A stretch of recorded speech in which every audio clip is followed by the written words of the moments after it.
반갑습니다. 오랜만에 뵈니까 너무 좋네요.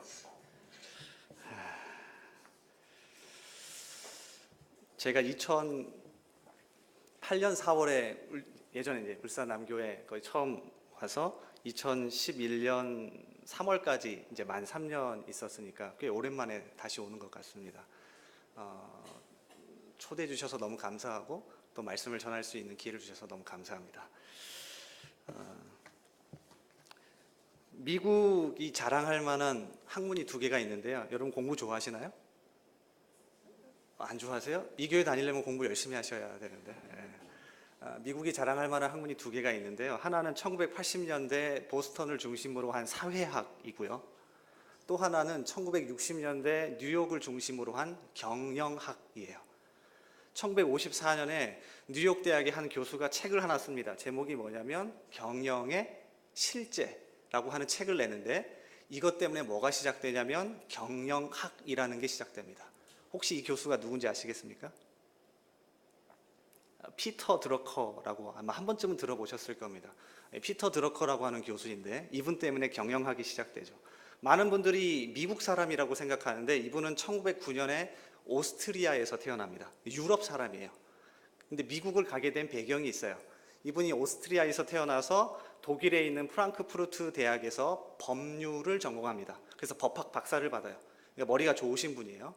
그 다음에 어디로 가냐면 당시 세계의 중심으로 갑니다. 20세기 초반 세계의 중심은 어디였을까요? 미국이 아닙니다. 미국은 당시 지방입니다. 영국 런던입니다. 그래서 당시 중심인 영국 런던에 가서 뭘 하냐면 금융 컨설턴트를 해요. 고액 연봉을 받고 그 사람들 금융을 컨설턴트 해줍니다. 그래서 굉장히 잘 나가요. 이제 여유가 있으니까 여행을 가게 되는데 어디를 가냐면 비행기 티켓을 끊어서 뉴욕을 여행 가게 돼요. 당시 지방이었던. 정확하게 3번을 뉴욕에 갔다 온 다음에 자기가 하고 있던 일을 그만두고 뉴욕으로 이사를 갑니다.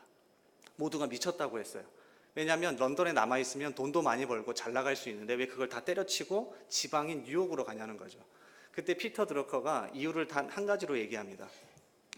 유럽 사람들하고 얘기하면 독일에 있든지 영국에 있든지 과거의 이야기밖에 하지 않는데요. 10년 전에 우리는 이랬었지, 20년 전에 우리는 이랬었지, 30년 전에 우리 이런 영광을 가지고 있었지. 그러니까 그런 얘기만 한참 하다가 밥 먹고 집에 돌아가는 거예요.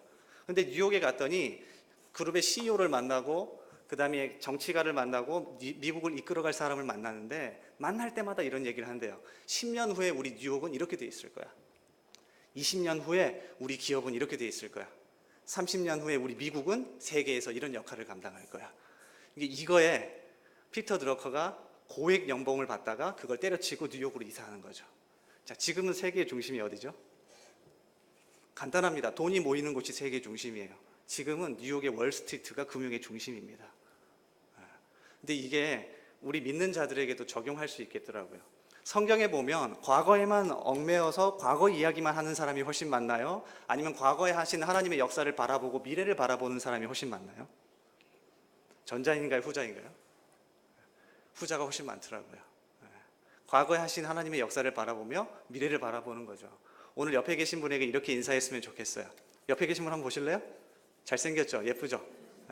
이렇게 인사할게요. 당신의 앞길 가운데 하나님이 함께 하십니다. 감사합니다. 최근에 제가 책을 한 권을 읽었는데, 세상을 바꾼 한국사 역사인물 10인의 만남이라는 책이에요. 제목이 굉장히 길죠. 그래서 책 표지에도 중요 단어인 만남이라는 단어가 크게 나와 있습니다. 저자가 누구냐면 어깨동무 대안학교 교장인 윤은석 목사님이세요. 조선 후기부터 한국 근대사에 이르는 중요한 10명의 인물들을 소개하는데, 추사 김정희, 김옥균, 안창호, 김구, 이상재, 김약연, 윤동주, 김교신, 권정생 등의 인물들이 등장을 해요. 근데 재밌는 건 뭐냐면 이 인물들이 서로 연결돼 있어요. 누구의 제자이거나 누구의 친구이거나 아니면은 어떻게 해서 공부를 같이 했거나 쭉 연결됩니다. 근데 그 첫 시작이 누구냐면 다산 정약용 선생이에요. 조선 후기 최고의 정치가이자 학자였잖아요. 이분이 3명의 임금의 시대를 삽니다.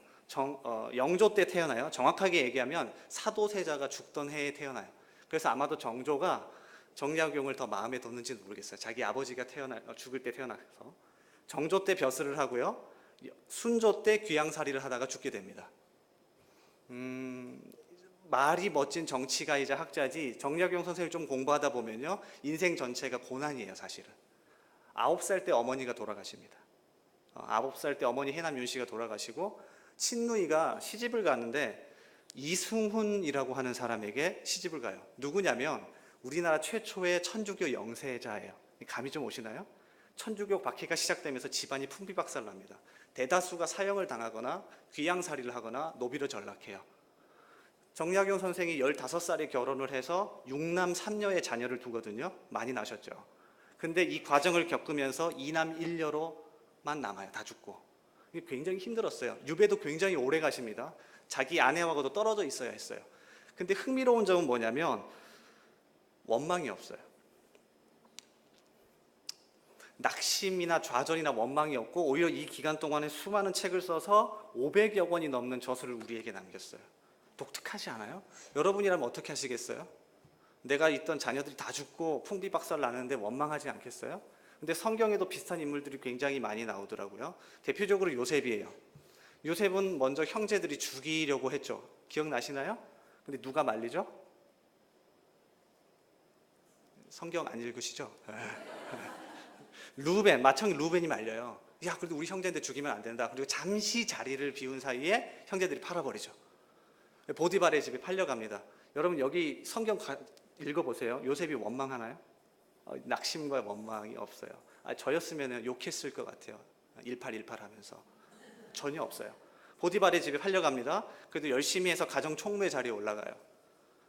근데 누가 유혹하죠? 보디발의 아내가 유혹합니다. 근데 나는 하나님 앞에서 죄를 지을 수 없어 라고 하면서 그걸 뿌리치죠. 이 과정에서 누명을 뒤집어 쓰죠. 제목이 뭡니까? 강간미수범이에요. 맞잖아요. 강간미수범이라는 죄명, 누명을 뒤집어 쓰고 감옥에 갑니다. 성경 읽어보세요. 원망이 없어요. 감옥 안에서 두 명을 만나죠. 술 맡은 간원장과 떡 맡은 간원장을 만납니다. 우연찮게 꿈을 해몽해줘요. 그래서 실제 꿈대로 술 맡은 간원장이 풀려가게 됩니다. 그러면서 부탁하죠. 술 맡은 간원장이 얘기합니다. 내가 너의 억울한 사정을 바로 왕에게 얘기해주겠다. 이야기합니까? 사람은 화장실 들어갈 때 나올 때 마음이 다른 것 같아요. 얘기하지 않습니다. 몇 년이 흐르죠? 몇 년이 흐르죠? 만 2년이 흘렀다고 성경이 기록되어 있습니다. 긴가요? 짧은가요? 별로 안 와닿으시죠? 제가 이 얘기를 저희 군인 병사애들에게 하면 난리가 납니다. 왜냐하면 저희 공군은 24개월 복무하거든요. 목사님 어떻게 2년 동안 잊어버릴 수가 있습니까, 사람을? 요셉이 2년 동안 너무 힘들었을 거예요. 근데 원망 없어요. 나중에 형제들을 만납니다. 형제들에게 해코지 하나에 한따까리 하나요? 아니요. 왜 그럴까요? 고민해 보신 적 없으세요? 오늘 정약용 선생도 마찬가지고 오늘 요셉도 마찬가지고 원망이 없어요. 근데 이 책의 저자인 윤은석 목사님은 정약용을 이렇게 풀어내요. 만남이란 단어로 풀어냅니다. 중간중간에 수많은 좋은 사람들을 만나서 이겨낼 힘을 얻었다라는 거예요. 제가 책을 그대로 가져왔는데 한번 들어보세요. 자신의 아들 하규에게 보낸 편지에서 이 일을 회고하는 것으로 짐작하건대 정조와 있었던 일 하나하나가 다산의 마음에는 따뜻한 추억으로 자리 잡고 있었던 것이리라. 지금보다 더 엄격한 신분 제도가 존재하던 시대에도 배려와 존중의 미덕을 지키며 따스한 봄볕처럼 스며드는 만남의 장면을 지켜보는 기쁨은 크다. 지금은 윗사람도 아랫사람을 다루기 어려워하고 아랫사람도 윗사람 대하기를 어려워하는 시대다. 신분과 계급을 뛰어넘어 지적 교류를 통한 생의 즐거움을 만끽했던 두 사람의 만남이 더없이 신선하다. 만남이란 특별한 사건이다. 이 세상 수십억 인구 가운데 너와 내가 만날 확률은 수십억 분의 1이다. 그 확률을 뚫고 만난 만큼 그 만남이 사회적 직책을 뛰어넘어 서로를 성장하게 하는 즐겁고 감격적인 만남이면 어떨까?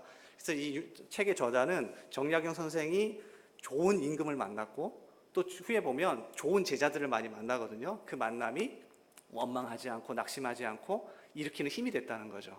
그럼 오늘 요셉은 좋은 사람들을 만났나요? 그건 아니에요. 형제들도 팔아먹었고 누명을 뒤집어 쓰고 술 맡은 관원장도 2년이나 자신을 잃어버리죠. 근데 이 일련의 과정 속에서 이 성경에 한 2장, 3장의 이야기 나오거든요. 이 일련의 과정 속에서 요셉에게 반복해서 사용하는 말씀이 있어요. 뭐냐면 여호와께서 그와 함께 하심으로. 여호와께서 그와 함께 하심으로. 요셉에게는 누구와의 만남이 강력하게 일으키는 힘이 됐던 거죠? 하나님이요.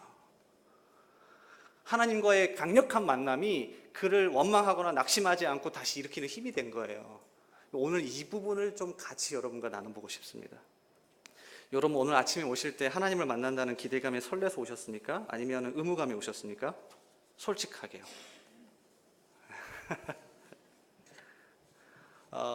유럽 교회가 많이 망해간다고 해요. 작년에 독일에서 신학자들이, 독일 교회는 대다수가 루터 교회거든요. 그래서 우리 교회가 왜 힘든지를 대해서 이제 심층 분석을 했어요. 그리고 5가지 원인을 내요. 그 중에 4가지가 뭐하고 관련되어 있냐면 하나님과의 만남과 관련되어 있어요. 예배하고 소그룹 모임하고 성경 공부하고 기도 생활, 이 모든 것 5가지 중에 4가지가 여기에 다 걸려요. 그러니까 뭔가 하나님과의 만남 가운데 감격이 없는 거죠. 그러니까 힘이 나지 않고 우리가 좌절하고 낭망하고 항상 원망하며 살 수밖에 없는 거죠. 오늘 이 부분을 좀 심도 있게 나눠볼까 해요. 여러분 오늘 예배 한번 드리고 가시면 일주일 동안 힘이 되십니까? 아멘이세요? 오늘 예배를 드리고 같이 말씀 나누고 공동체 교제를 하고 같이 이렇게 보내고 가시면 힘이 되세요? 강력하게 하나님을 만나고 가세요? 만나셔야 돼요. 힘이 되셔야 돼요. 오늘 말씀 본문을 택한 이유가 있어요. 여러분 너무 잘 아시는 말씀이에요. 한 여인이 12년 동안 혈루증을 앓다가 예수님을 만나고 병이 고침을 받았죠. 그래서 대다수가 이제 병이 있으신 분도 많이 읽고 약간 기적적인 부분으로 강조하기도 하죠. 근데 오늘 말씀의 핵심은 뭐냐면 이 여인이 예수님을 몇 번 만났죠? 한 번 만났어요.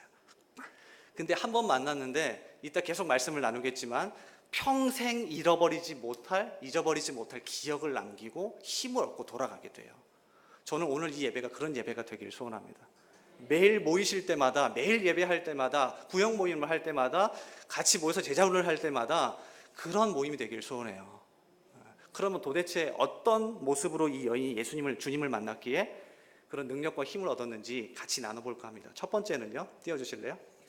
같이 읽어볼게요. 자, 시작. 자, 우리 좀 더 크게 읽어볼게요. 자, 시작. 기대를 품고 나오라. 사실 기대라는 말은 이 여인에게는 전혀 어울리지 않죠. 자, 25절 보실래요? 같이 읽어볼게요. 25절. 자, 시작. 12해를 혈루증으로 알아온 한 여자가 있어. 몇 년이요? 12년이죠. 12년을 병으로 알아왔죠. 혈루증은 부인과 계통의 질병이에요.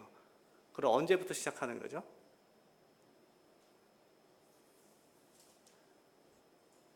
여성분들 많이 계시는데 초경이 시작해야 할 수 있는 병이죠. 이해가 되세요? 여성의 초경을 12세에서 13세라고 보면 이 여인은 적어도 20대 중후반의 여인이에요. 당시 이스라엘로 봤을 때 결혼해서 아이 낳고 한참 행복하게 살아갈 중년이죠. 그럼 이 여인은 가장 행복해야 할 그 시기 거의 절반을 잃어버린 여인이에요. 그냥 잃어버린 정도가 아니죠. 26절 보세요. 많은 의사에게 많은 괴로움을 받았고 가진 것도 다 허비하였으되 아무 효염이 없고 도리어 더 중하여졌던 차에, 많은 의사에게 많은 괴로움을 받대요. 치료받으러 많이 다닌 것 같아요. 그들 장로 유전 전통 메시나라고 하는 책에 보면 이 병을 치료하기 위한 미신적인 내용이 많이 나올 정도로 심각했던 것 같아요. 그래서 많은 의사들에게 다녀서 괴로움도 받았고 뭣도 다 잃어버렸죠. 가진 것도 다 허비했고 고쳤습니까?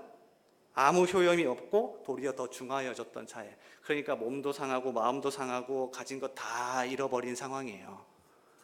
기대라는 말이 어울리나요? 기대라는 말보다는 오히려 언제 주님이 나를 데려가시지 하며 하루하루 의미 없이 죽을 날만 기다리고 있는 여인이었을지도 모르겠어요. 근데 이 여인이 예수님이 오신다는 소문을 듣고 다시금 기대하고 소망합니다. 27절과 28절 보니까 단순하게 기대하고 소망한 정도가 아니라 그걸 자신의 행동으로 드러냅니다. 예수의 소문을 듣고 무리 가운데 끼어 뒤로 와서 그의 옷에 손을 대니, 한 여인이 무리들 틈을 비집고 들어가서 예수의 옷자락을 만질 정도로 자신의 기대하고 소망하는 것을 표현해요. 왜요? 28절, 이는 내가 그의 옷에만 손을 대어도 구원을 받으리라 생각함일러라. 이 여인에게는 어떤 기대감이 있냐면 아무도 못 고치는 이 질병, 저분이 정말 하나님이라면, 저분이 정말 하나님의 아들이라면 나를 고칠 수 있지 않을까, 나를 변화시킬 수 있지 않을까라고 하는 기대와 소망이 있는 거예요. 여러분 여기 나오실 때 그 기대로 나오셔야 돼요. 건물에 나오시는 게 아니라 나를 만드시고 나를 지으시고 나를 변화시키고 나를 회복시킬 수 있는 그 하나님을 기대하고 소망하며 나오셔야 한다고요. 잘 생각해 보세요. 우리에게 그 기대와 소망이 많이 사라졌어요. 정말이에요. 어제 이제 오랜만에 여기서 설교해야 된다 그러니까 이 의무감과 부담감 때문에 저도 기뻐해야 되잖아요. 설교자도 하나님 만나러 오니까 기뻐해야 되는데 부담 때문에 잠이 안 오는 거예요. 깼다가 일어났다가 깼다가 일어났다가 아침에 눈을 떴다가 일어났다가 밥도 못 먹겠고. 여러분 어떻게 오셨어요? 이 아침에 눈을 떠서 오늘도 나를 만지시고 나를 고치시고 이 꼴통인 나, 이 죄성 가득한 나, 절대 변하지 않는 나, 여러분 변하던가요? 누구만요? 나를 만드시고 이 세상을 만드신 하나님을 만나야 변하죠. 제 아내하고 결혼한 지 6년 됐거든요. 6년 되는데 제가 6년 사이에 변하던가요? 저 뒤에 앉아 있는데 쉽지 않아요. 쉽지 않아요. 사람을 변화시킬 수 없죠. 나를 만든 하나님의 나를 변화시킬 수 있다. 그 기대감과 소망감을 가지고 나오셔야 돼요. 이 여인에게서는 기대라는 말을 전혀 상상할 수 없잖아요. 근데 하나 붙잡는 거예요. 하나님이라면 그 기대감, 소망이 회복가는 저와 여러분 되기를 주님의 이름으로 소원합니다. 그러면 두 번째입니다. 띄워주세요. 같이 읽어볼까요? 자, 시작. 쉽게 얘기하면 가치를 부여하시라는 거예요. 혈루증이 지금으로 따지면은 부인과 질병인데 당시에는 레위기 규정에 의해서 종교적인 질병으로 여겼어요. 레위기 11장부터 보면 정한 것과 부정한 것 이야기가 나오고 12장에 잠시 여인에 대한 게 나오다가 15장에 가면 조금 자세하게 나옵니다. 띄워주실래요? 제가 읽어드릴 테니까 눈으로 따라오세요. 15장 2절 이스라엘 자손에게 말하여 이르라 누구든지 그의 몸에 유출병이 있으면 그 유출병으로 말미암아 부정한 자라. 13절 유출병이 있는 자는 그의 유출이 깨끗해지거든 그가 정결하게 되기 위하여 이레를 센 후에 옷을 빨고 흐르는 물에 그의 몸을 씻을 것이라. 그러면 그가 정하리니. 19절 어떤 여인이 유출을 하되 그의 몸에 그의 유출이 피이면 이레 동안 불결하니 그를 만지는 자마다 저녁까지 부정할 것이요. 그 다음 25절부터 좀 자세하게 나와요. 만일 여인의 피의 유출이 그의 불결기가 아닌데도 여러 날이 간다든지 그 유출이 그의 불결기를 지나도 계속되면 그 부정을 유출하는 모든 날 동안은 그 불결한 때와 같이 부정한즉 그의 유출이 있는 모든 날 동안에 그가 눕는 침상은 그에게 불결한 때의 침상과 같고 그가 앉는 모든 자리도 부정함이 불결한 때의 부정과 같으니 그것들을 만지는 자는 다 부정한즉 그의 옷을 빨고 물로 몸을 씻을 것이며 저녁까지 부정할 것이요. 아멘. 자, 이 일련의 내용으로 봤을 때 이 여인이 정상적인 생활이 가능했을까요? 불가능했을까요? 불가능합니다. 그래서 NIV 적용 주석을 쓴 데이빗 E. 갤런드라고 하는 교수가 이렇게 설명해 놓았어요. 한번 들어보세요. 그녀의 계속되는 혈루는 병적인 것이었는데 이것이 그녀를 아주 심각하게 만들었다. 이 여인의 불결은 문제가 해결되기까지는 다른 사람에게 불결이 전염될 수 있었다. 누구든지 그녀와 함께 눕거나 그녀의 의자에 앉거나 그녀를 만짐으로써 접촉하는 자는 부정하게 되고 목욕을 하고 의복을 빨아야 했다. 그녀의 혈루는 그녀로 하여금 사회에서 축출당하도록 만들었다. 그것이 그녀를 유출을 하는 사람으로서 불결을 지니고 있는 주 원인으로 만들었기 때문이다. 그러므로 그녀는 제의적 불결을 겪는 사람으로서 나병 환자와 유사하며 정상적인 사회관계에서 배제되었다. 이게 그 여인의 상황이에요. 자, 그러면 이 여인이 공동체, 그러니까 마을로 들어왔다라는 얘기는 뭘 걸고 온 거죠?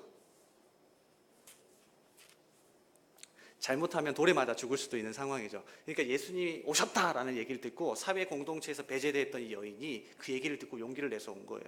어떤 가치를 부여한 거죠? 자기의 목숨과 생명이라는 가치를 부여하고 예수님을 만나러 온 거예요. 죄송합니다. 여러분 아침에 나오실 때 여러분 목숨 걸고 나오셔야 돼요.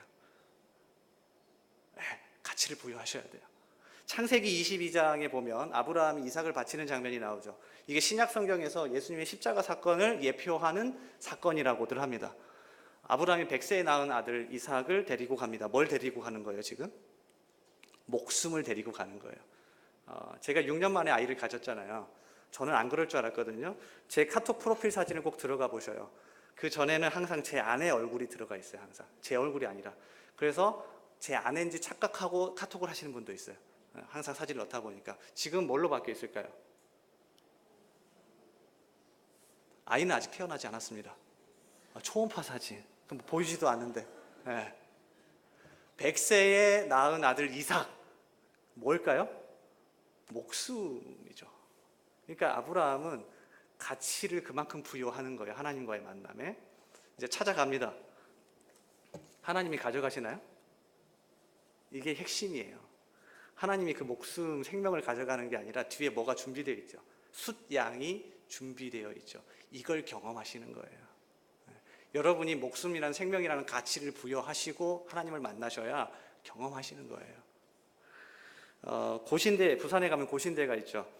여기서 설교학을 강의하는 최경락 교수님께 약 2년 전에 설교 세미나를 들었어요. 저는 사실은 내러티브 설교를 들으려고 갔는데 이분은 3대지 설교 전문이시더라고요. 1, 2, 3. 그래서 잘 보시면 오늘 제 설교도 1, 2, 3이에요. 영향을 받은 것 같아요. 근데 이분이 설교를 하고 내려오시는데 한 주일은 설교하고 내려오시는데 장로님 한 분이 막 뛰어오시더래요. 근데 이분이 명동 칼국수를 운영하시는 분이에요. 돈도 많이 버시죠. 근데 주일날 예배 드리기 위해서 주말에는 문을 안 열어요. 독특하신 분이에요. 아닌가요?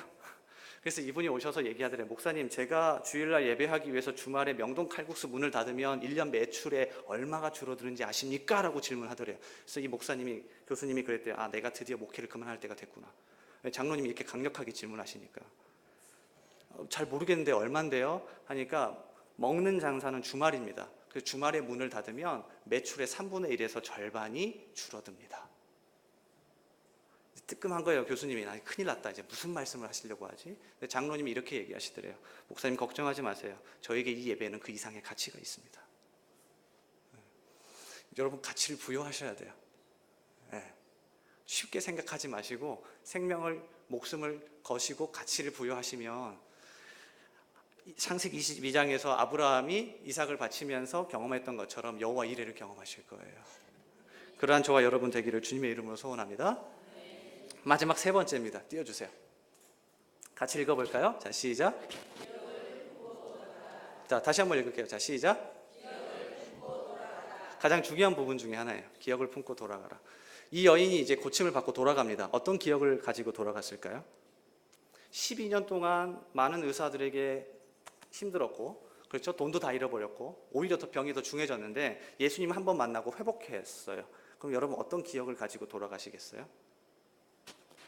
여러분 오늘 예배를 마치고 집에 돌아가시면서 어떤 기억을 가지세요? 오늘 예배 참 좋았다? 드디어 오늘 빼먹지 않고 드디어 오늘도 지켰다? 오늘 목사님 설교 진짜 별로다? 어떤 거나요? 가장 교인들의 거짓말 1순위가 그거라며 목사님 참 오늘 은혜 많이 받았습니다. 차 타고 집에 가시면 차 안에서 그런다면서요. 아, 지루해서 죽는 줄 알았다고. 네. 어떤 기억을 품고 돌아가세요? 이 여인은 어떤 기억을 품고 돌아갔을까요? 12년 만에 병이 고침을 받았다. 너무 감격적이다. 예수님은 최고다. 이 여인은 오늘이요, 이 사건을 통해서 평생 지울 수 없는 기억 하나를 가지고 돌아갑니다. 그게 이 여인이 나중에 병이 재발했다 하더라도 다시 일으키는 힘이 됐을 거예요. 자, 34절 띄워주실래요? 같이 한번 읽어볼게요.